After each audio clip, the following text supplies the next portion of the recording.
Your first summer hike.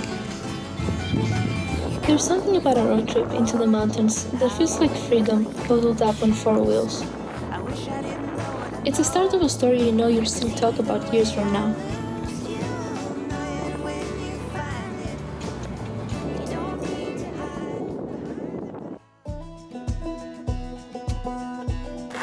Pulling into the campsite after a long drive hits differently.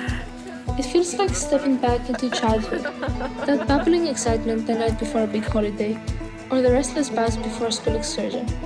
It's that mix of anticipation, happiness, and a touch of nerves for whatever unknown lies ahead. You know exactly why you're here, to hike that mountain you've only seen in pictures. But standing there, unzipping your bags, it hits you. The terrain, the weather, the climb's true difficulty, there are mysteries waiting to unfold. Will you be out of breath in the first 10 minutes? Did you pack warm enough clothes? Did you remember enough snacks, enough water? It's a kind of spiral only your brain knows how to craft when you're hours away from any form of civilization.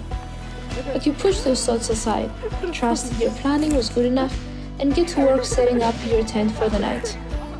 Which, by the way, is a whole adventure on its own.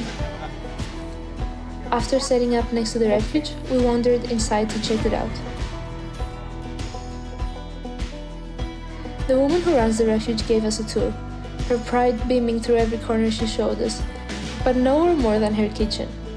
That kitchen would soon become our favorite place in the world when she cooked pasta for everyone in a few hours. Food was still a ways off, though, and our stomachs were already growling, so we retreated to our tents and demolished a few snacks to hold us over.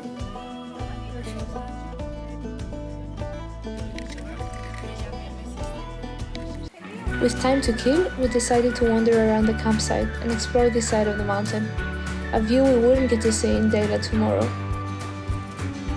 But now I remember that like Well, it depends. half the time maybe like 50%.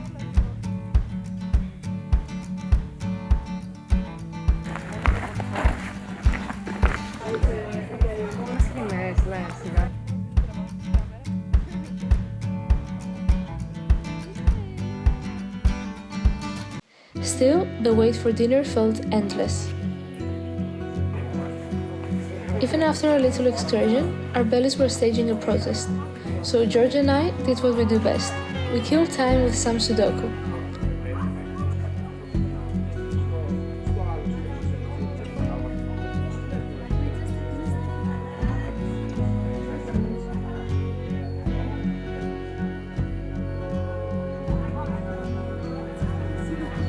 Then came the call.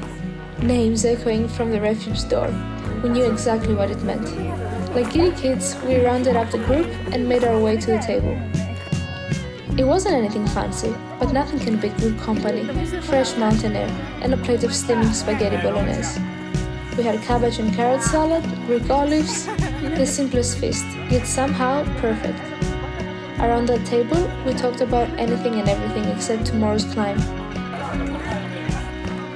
We only see this group when we plan adventures like this, so we had months of life to catch up on. Stories, jokes, small confessions, and that's what we did. Thank you.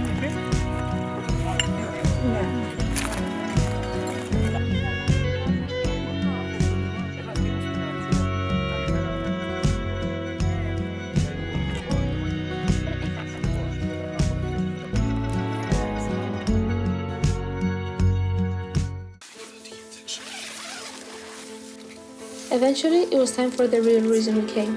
I realized now I haven't mentioned our plan yet. Here it was. Wake up at 2 a.m., pack up the car, and start our ascent by 2:30.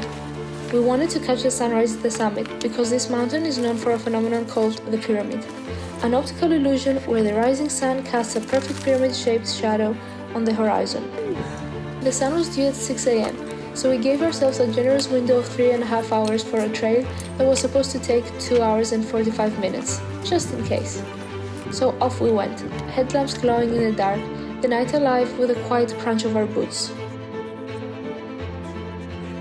The trail was challenging at points, but manageable. However, what we hadn't factored in was how unpredictable the mountain weather could be. On the exposed side, gusts of wind hit us out of nowhere, and even in the height of summer, it was barely 5 degrees Celsius. We swung back and forth between sweating and freezing. We met some local hikers who suggested we pause for half an hour. We'd climb too fast and the summit would be even colder, so we waited, watching the first hints of dawn break over the ridge. Then, with the light hitting the horizon, we made our final push.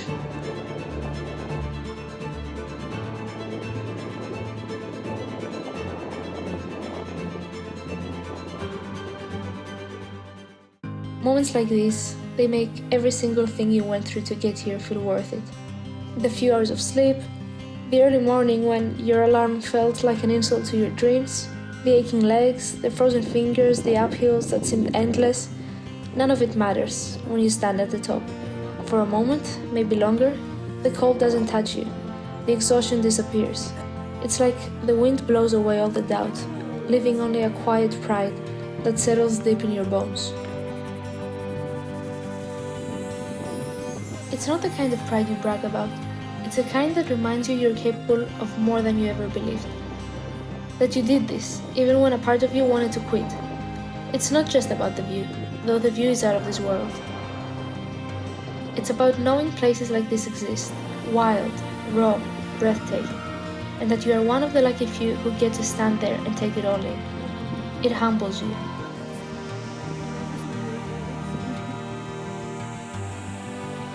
You feel small but strong at the same time.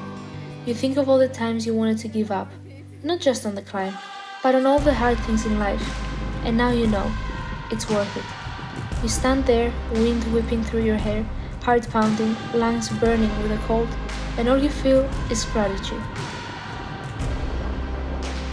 Grateful that your body carried you here, grateful you have eyes to see this, a heart to feel it.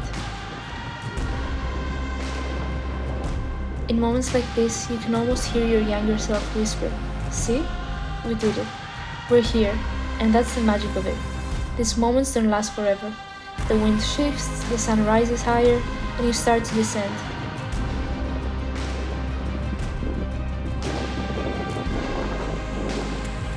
But that feeling, it comes with you. It tucks itself into your chest. A quiet reminder that you can do hard things, reach impossible places, and that sometimes the view really does make it all worth it.